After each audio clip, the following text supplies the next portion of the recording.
So students, we are starting your exercise of chapter number 9 science force and laws of motions के numericals chapter sum number 5 from page number 128 sum number 5 or you can say numerical number 5. A truck starts from rest and rolls down a hill with a constant acceleration. Anything which starts from rest, इसका मतलब क्या हो गया? Your initial velocity u is equals to 0. I have already taught you in the chapter number 8. Now it travels a distance of 400 meter. Distance means s is given as 400 meter. And in time 20 seconds, so t is given as 20 seconds. Find its acceleration, so you need to find acceleration and then find the force acting on it if its mass is 7 tons. 7 tons और bracket में आप लोगों को turn की value दे दी है 1 turn is equals to 1000 kg. So first of all what I am doing is I am converting this tons into kg. So 1 ton is equals to 1000 kg. So 7 tons will be how much? It will be 7 into 1000 and that is 7000 kg. Okay. Now you are asked to find force as well as acceleration. A force की formula है mass into acceleration which is m into a. For that you are required a बराबर है. So a के लिए आप लोगों के पास वापस 2 या 3 फॉर्मूला है. 2as is equals to v square minus u square. v minus u is equals to at. वो वाला भी यूज कर सकते हो, ठीक है. या तो फिर s is equals to ut plus half at square. So यहाँ पे जो given conditions है उसमें से मैं क्या यूज करूंगा? s is equals to ut plus half at square so as to find your acceleration a. Okay. Now s is given 400, u is also given 0, time is also given 20 plus half into a into 20 का square. Now 0 into 20 will be 0. So 1 by 2 a और 20 का square हो गया 400. बराबर है, right? 2 ones are 2 200s are. Therefore 400 is equals to 200a. ये multiplication है, यहाँ पे जाएगा तो डिवीजन होगा, तो 400 divide by 200 is equals to a. This cancel, 2 ones are 2 twos are. So a is equals to 2 meter per second square. Or now you are asked what? Force F. F is nothing but mass into acceleration. Mass हम लोगों ने लिखा है क्या है? 7000 kg. और acceleration क्या है? 2. So answer will be your 7 2s are 14,000 Newton. So that's the end of sum number 5. Sum number 6 of your exercise. A stone of 1 kg is thrown with a velocity of 20 meter per second across the frozen surface of lake and comes to rest after traveling a distance of 50 meter. देखो क्या क्या दे दिया है. Mass is given, कितना है? 1 kg. Okay. Then you are given a stone is thrown with a velocity. With a velocity means यहाँ पे initial velocity दे दी है and that is nothing but 20 meters per second. और फिर वो रेस्ट पे आता है, इसका मतलब your final velocity v is equals to 0 meters per second. And a distance उसने कितना ट्रैवल किया है? Distance traveled is nothing but you are asked it is 50 meter. What is the force of friction between the stone and the ice? So you need to find F. For F you need to find what? What is the formula of F? F is nothing but F is equals to ma. आपके पास A नहीं है. A find करने के लिए आपके पास वापस तीन formula है. 2as is equals to b square minus u square, v minus u by t is equals to a and s is equals to ut plus half at square. लेकिन time नहीं दिया है तो we will use which formula? We will use 2as is equals to v square minus u square. Okay? Now you have everything. So can I write a over here? Simple. और ये 2 और s कहाँ पे चले जाएंगे? Denominator में चले जाएंगे. So it will be v square minus u square upon 2s.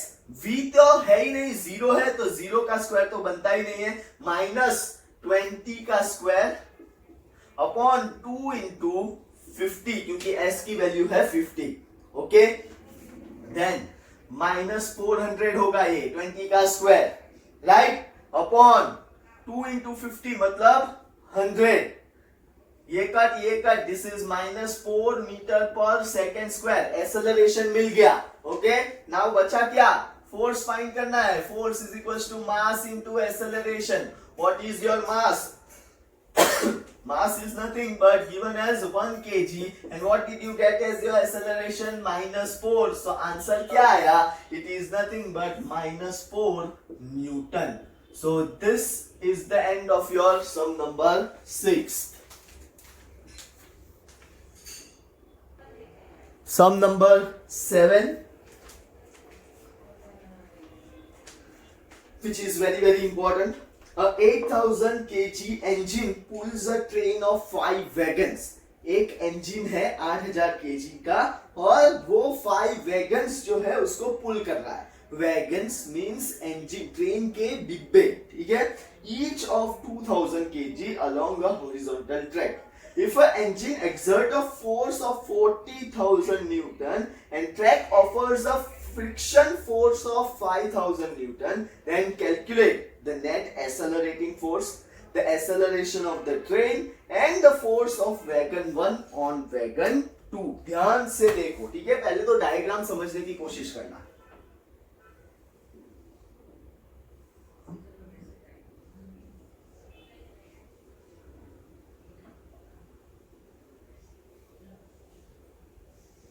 This is our engine, which is 8000 kg. Okay, then वो कितने उसको पुल कर रहा है? 5 वैगन्स, मतलब 5 डब्बे को वो पुल कर रहा है.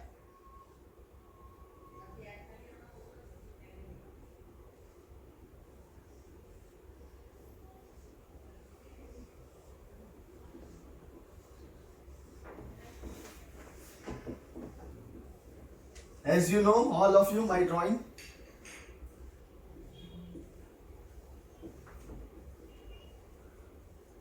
So these are your 5 डब्बे, ओके, जो ये इंजन ये साइड पुल कर रहा है. हर एक इसका डब्बे का वेट है 2000 kgs, हर एक का.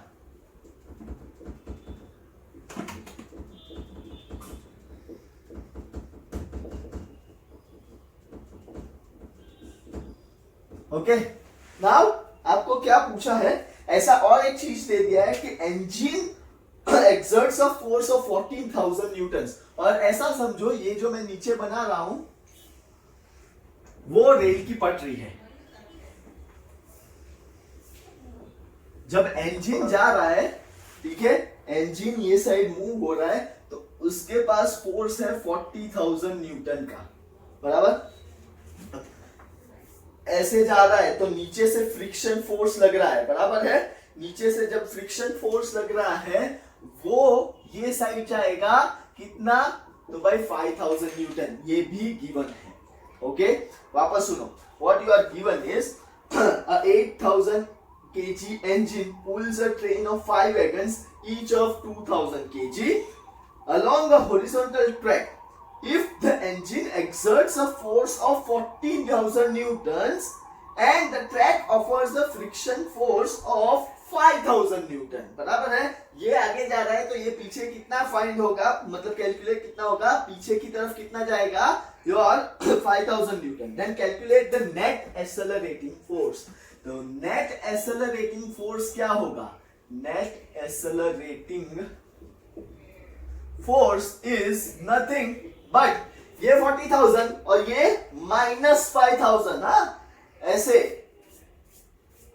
बराबर है। सो जब नेट एक्सेलरेशन फोर्स होगा तो it will B force by engine minus your friction force by track,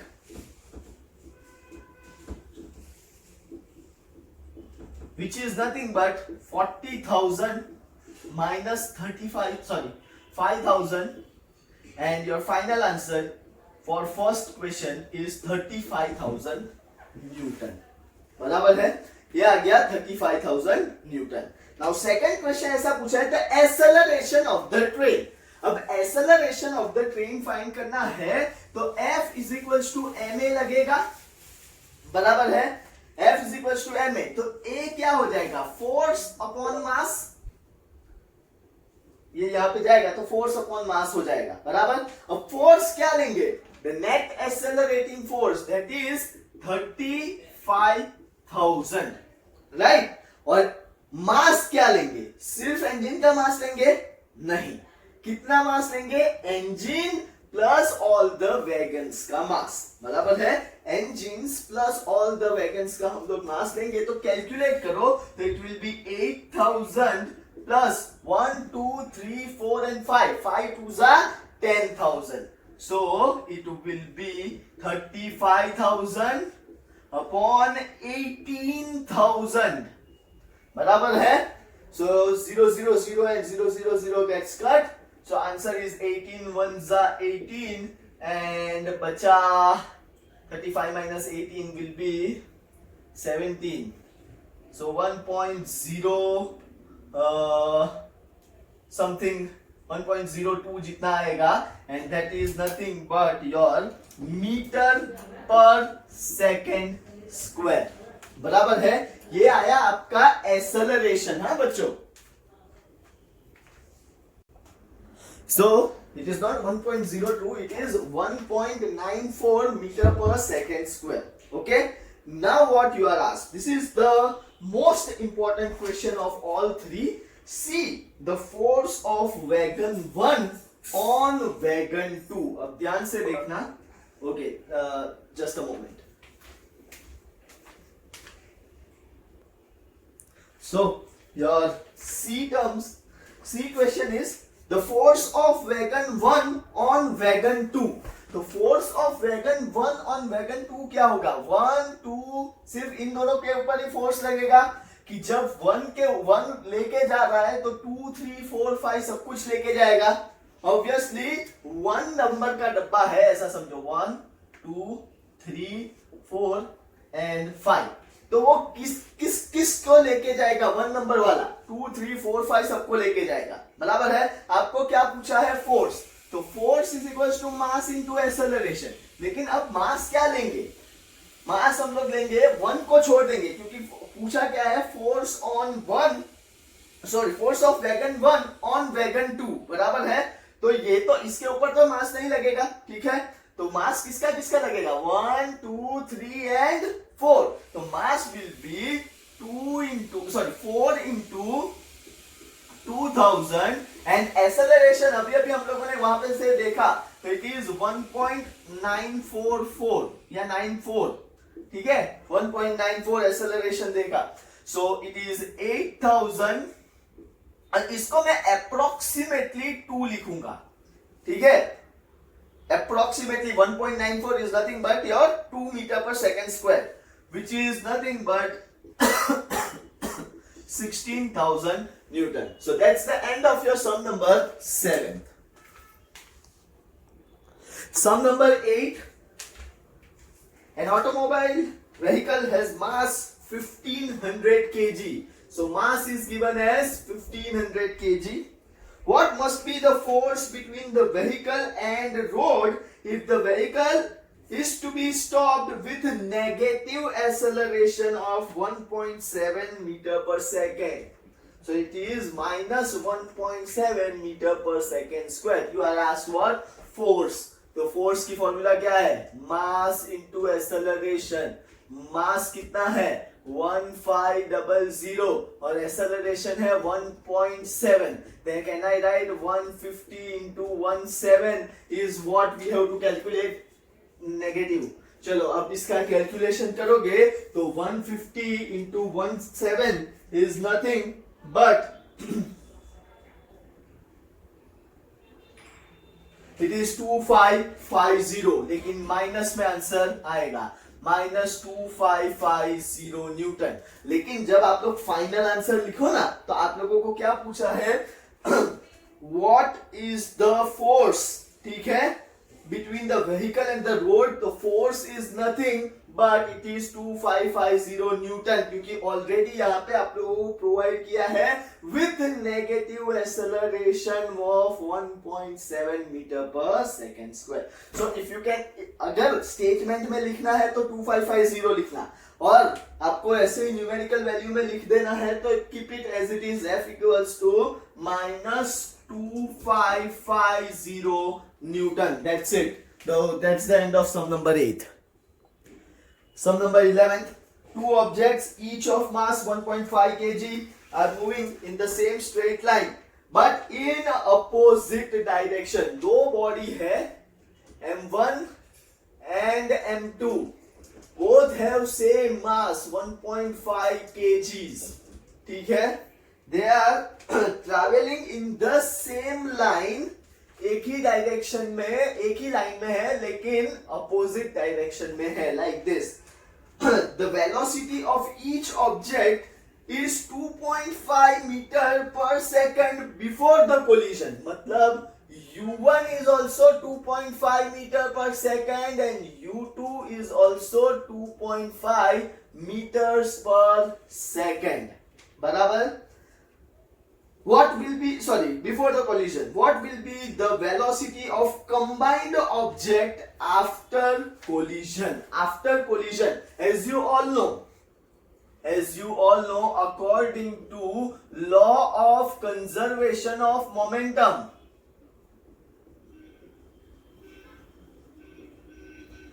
what does it says? M1 U1 plus M2 U2 is equals to M1 V1 plus M2 V2. बराबर है, right? Now you are asked combined velocity. Combined velocity मतलब after collision it will be mass M1 plus M2 into velocity V. Combined पूछा है. ठीक है, combined पूछा है इसलिए मैंने ऐसा इस तरह से लिखा है. Now M1 U1 plus M2 U2 देखो 1.5 into 2.5 plus 1.5 into, अब ध्यान से देखना, minus 2.5. क्यों ऐसा लिखा? Because they are in the same line but in opposite direction. Opposite direction है इसलिए ये U2 जो है वो क्या आ जाएगा? minus 2.5. That means अब देखो मैं इसको कैलकुलेशन में नहीं लिखूंगा. 1.5 into 2.5 plus minus minus 1.5 into 2.5 and that is equals to M1 plus M2 into V. Now M1 plus M2 की वैल्यू डाल देते हैं which is 1.5 plus 1.5. बराबर है, राइट? ये हो गया आप लोगों का जीरो, कैंसल्ड हो जाएगा इसीलिए is equals to 3v. So your final velocity after collision will be 0.3 and that is nothing, 0 meter per second. So that's the end of sum number 11. Sum number 13. A hockey ball of mass 200 gram is traveling with 10 metre per second. तो आपका initial velocity हो गया 10 metre per second और ये 200 ग्राम है. तो जब मैं उसको डिवाइड करूंगा तो 200 डिवाइड बाय 1000 तो ये हो गया 0.2 kg. बराबर है. is struck by a hockey stick so as to return along its original path with velocity at 5 meter per second. So ये final velocity जो है वो क्या हो गई 5 meters per second. Calculate the change in momentum occurred in motion of the hockey ball by the force applied by hockey stick. अब देखो ध्यान से वापस क्वेश्चन अगर ध्यान से सुनोगे तो ये क्या है struck by hockey stick so as to return वापस वही पोजीशन पे आएगा with the speed of velocity क्या दिया है 5 मीटर पर सेकेंड. तो ये जो फाइनल वेलोसिटी है वो यहाँ पे -5 आ जाएगी. ठीक है. Now you are asked change in momentum. Change in momentum is nothing but delta p is equals to final momentum minus initial momentum. बराबर है. फाइनल मोमेंटम मतलब mv, initial momentum mu. m common निकाल देते हैं v minus u. m क्या है 0.2 उसको मैं लिखूंगा 2/10. v क्या है -5 और u क्या है -10. बराबर राइट. सो 2 into -15/10 राइट. 5 और 10 का टोटल करोगे तो 15 लेकिन साइन क्या आएगी नेगेटिव. 2 15 जा -30/10 ये cancel -3 kg meter per second is your change in momentum. So that's the end of sum number 13th. Sum number 14th. A bullet of mass 10 gram traveling horizontal with a velocity of 150 meter per second strikes a wooden block and comes to rest in 0.03 seconds. Calculate the distance of penetration of the bullet into the block. You are asked distance. You are asked also calculate the magnitude of force by the wooden block on the bullet. ठीक है. Now 10 grams है तो उसको 10/1000 लिखेंगे. सो it will B 0.01 kg. Force find करना है और S भी फाइंड करना है. एस के लिए आप लोगों को ए चाहिए. बराबर है क्योंकि 2as is equal to v square minus u square. बराबर है. s is equal to ut plus half at square. A तो फाइंड करना ही पड़ेगा क्योंकि फोर्स हम लोगों को फाइंड करना ही है which is m into a. So first of all a find करते हैं. a is equal to velocity final velocity minus initial velocity upon time taken. बराबर है v minus u upon t. What is v 0 minus 150 upon 0.03 ये है time. ठीक है. सो अब मैं ये क्या लिखूंगा -150 अपॉन ये 3 इंटू यहाँ पे 100 आएगा. बराबर right. So 3 1s and 3 50s. तो answer 5000 metre per second square. ये आ गया एक्सेलरेशन. नाउ s फाइंड करना है तो 2as is equal to v square minus u square. बराबर. s is equals to v square minus u square upon 2a. What is v square? तो पता है 0 का square. What is u square? -150 का square upon 2 into -5000. बराबर.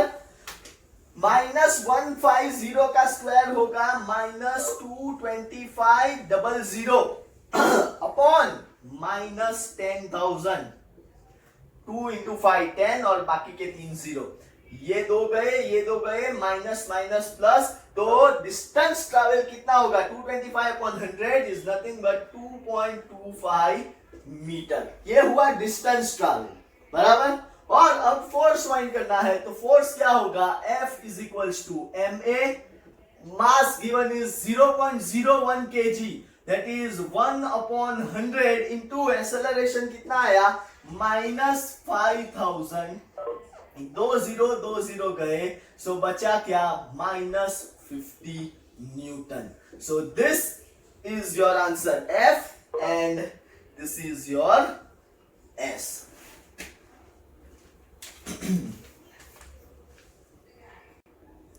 Sum number 15. An object of mass 1 kg is traveling in a straight line with a velocity 10 meter per second, collides with and sticks to a stationary wooden block of mass 5 kg. Then they both move off together in a same straight line. Calculate the total momentum just before the impact and after the impact. Also calculate the velocity of combined object. ये ध्यान से देखें. Consider this as IMP sum. ठीक है, important है ये.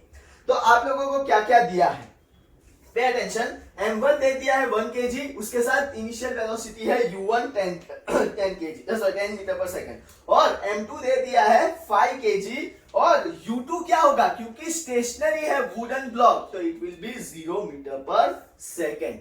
Now before impact मतलब before collision आप लोगों का फॉर्मूला क्या होगा, it will B m1 u1 plus m2 u2, बराबर है, राइट.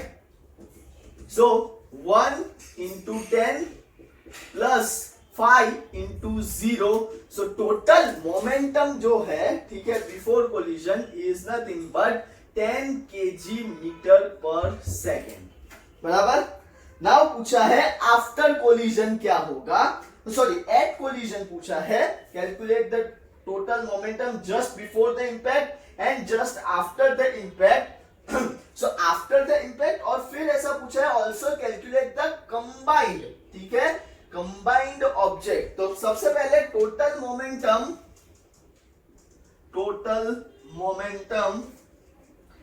जस्ट आफ्टर इंपैक्ट क्या होगा, तो it will B m1 plus m2 into final velocity v, जिस डायरेक्शन में वो जाने वाले हैं. सो m1 क्या है अपना 1 kg प्लस m2 क्या है 5, and that is equals to 6v kg meter per second. 6v, अपने पास फाइनल वेलोसिटी नहीं है इसलिए इन टर्म्स ऑफ v रखा है, बराबर. एंड लास्ट क्या पूछा है, combined velocity after collision. Before collision आपके पास फॉर्मूला है according to law of conservation of momentum,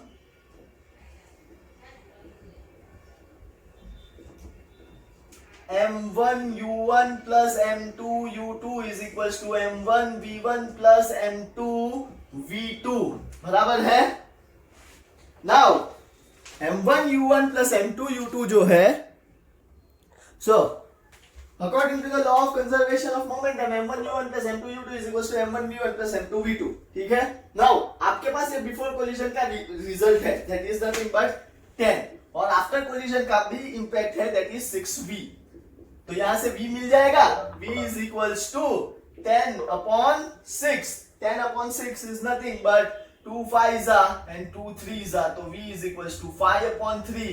अब इसको आप लोग पॉइंट पे लिख के आओगे तो it is nothing but 3 1s 3 और 2 बचता है तो 1.67 meters per second. Okay, so this is your answer to sum number 15 बच्चों. Sum number 16. An object of mass 100 kg is accelerated uniformly from a velocity of 5 meter per second to 8 meter per second in 6 seconds. Calculate the initial and final momentum. Also find the force exerted on the object. So you have to find PF, final momentum, you need to find PI, initial momentum, and you need to find force as well.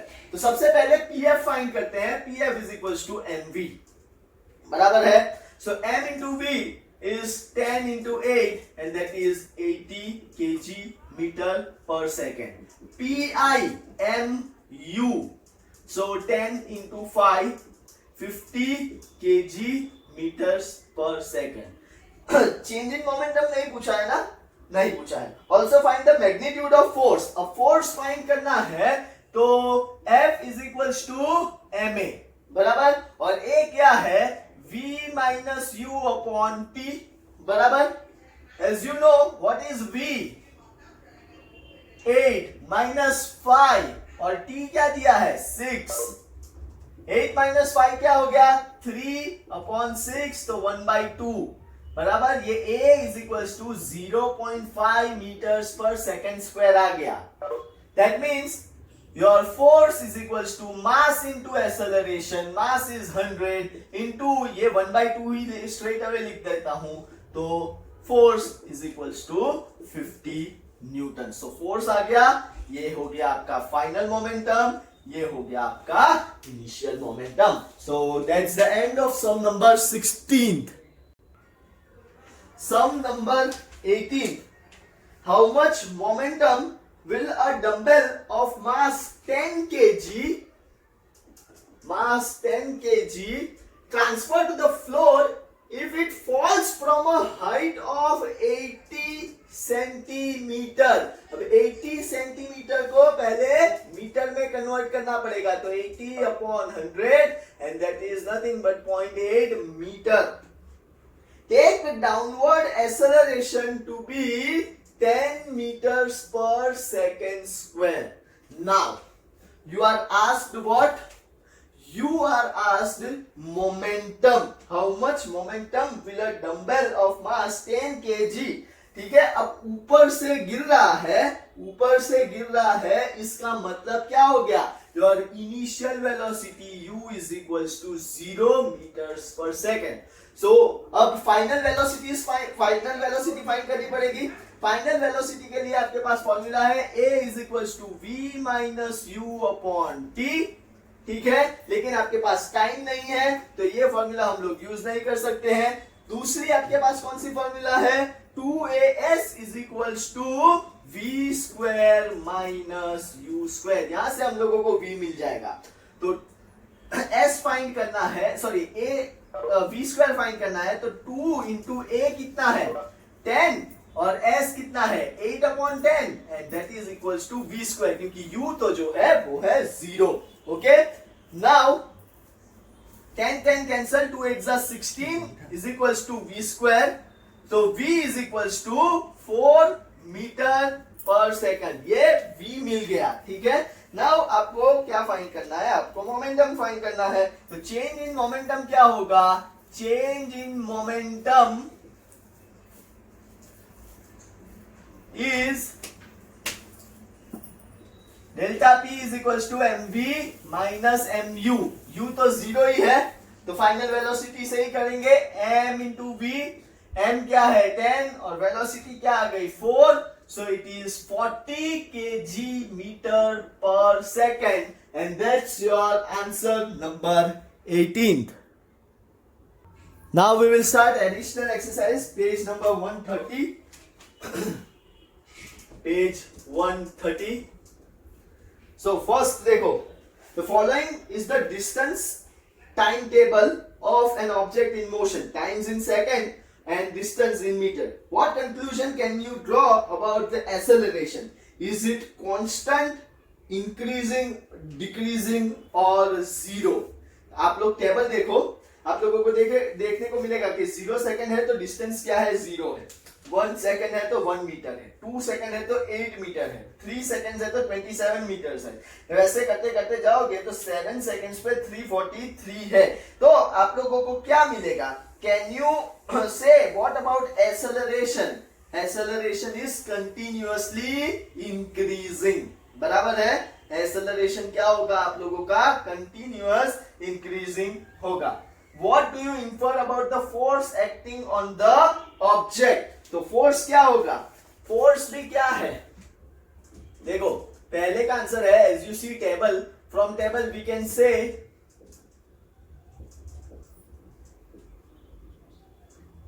acceleration is continuously increasing.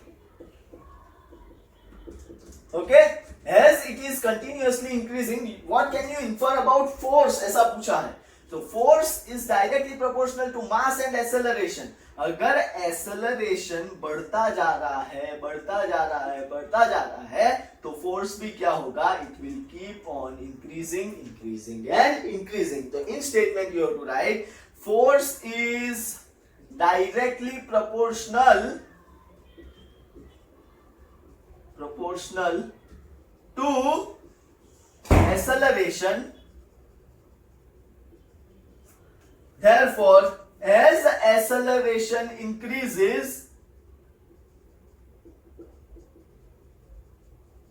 force also increases. Okay? इसमें कोई doubt है तो पूछ लो। सम number A2 additional exercise का। Two persons managed to push a motor car of mass 1200 kg at uniform velocity along a level road. तो let mass is equals to 1200 kg वो दे दिया है। The same motor car can be pushed by 3 persons to produce an acceleration of 0.2 meter per second square. With what force does each person push the motor car? Let ध्यान से देखना, let one person is applying Fs force, बराबर है। तो 2 times 2% जब कर रहे हैं तो 2% का क्या हो जाएगा, 2F, बराबर है। 2% का 2F होगा, तो 3% का क्या हो जाएगा, it will B 3F, right. 3% का हो जाएगा 3F। आपको क्या पूछा है कि एक इंडिविजुअल इंसान कितना फोर्स लगाएगा, तो force is equals to mass into acceleration 1200 into 2/10, ये गया तो 120 इंटू, तो ये टोटल फोर्स हो गया 240 न्यूटन, टोटल फोर्स, बराबर। अब टोटल कितने परसेंट है, 3% है, बराबर है। तो total force applied by each person will be what, 240 divide by 3 करना पड़ेगा, 3% है इसीलिए, and that is nothing but 80 Newton. तो हर एक इंसान जब 80 न्यूटन फोर्स लगाएगा तब ये 1200 केजी की मास की जो ऑब्जेक्ट है वो आप लोगों की मूव होगी। Okay, so that's the end of additional sum number 2A2। Sum number A3, mass of hammer 500 gram, a hammer of mass 500 gram moving at 50 meter per second strikes a nail. The nail stops the hammer in a very short time of 0.01 second. अब आपको क्या देखो, stop हो रहा है मतलब v क्या हो गया, 0 meter per second. You are asked what is the force of nail on hammer, so you have to find what force which is m into a. Now you have m 500 gram, तो 500 divide by 1000 कर दूंगा। a जो है उसको मैं लिखूंगा v minus u upon t, 5/10 को as it is रखता हूं, v minus u, तो 0 minus u 50 upon time is 0.01. Now 5/10 can be written as 5 1 za 5 2 za 1/2 minus 50 upon 1/100, तो यहां पे मैं लिख देता हूं 2 1 za 250 za 5 5 za 25 और 00। तो फोर्स कितना लग रहा है, 2500 न्यूटन। ठीक है। Additional sum number 4, a motor car of mass 1200 kg is moving along a straight line with a uniform velocity 90 kilometers per hour its velocity is slowed down to 18 kilometers per hour in 4 seconds by an unbalanced external force. Calculate acceleration, change in momentum. Also calculate the magnitude of force. Now ध्यान से देखो, तीन चीज find करनी है. सबसे पहले तो ये u और v को हम लोग क्या करेंगे, ट्रांसफर कर देंगे from kilometer per hour to meter per second. So it will be 90 into 5 upon 18 बराबर है 18 1 जा 18 5 जा 5 5 जा 25 मीटर्स पर सेकेंड. और ये 18 किलोमीटर है तो 18 into 5 upon 18 18 cut 5 metres per second. Now सबसे पहले एक्सेलरेशन फाइंड करेंगे, which is nothing but f is equals to a is equals to v minus u upon t. What is v? 5. What is u? minus 25. And what is time taken? 4. 5 minus 25 कितना होगा? minus 21 minus 20 upon 4.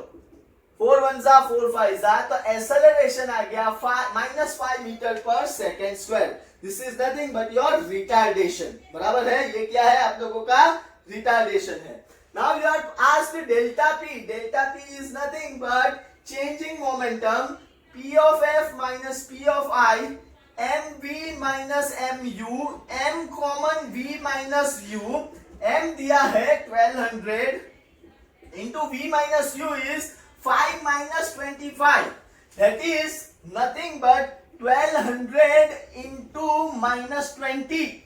Right? And that is the thing again. 12 2 is 24. So minus 24,000 kg meter per second. Unit compulsory लिखनी होती है.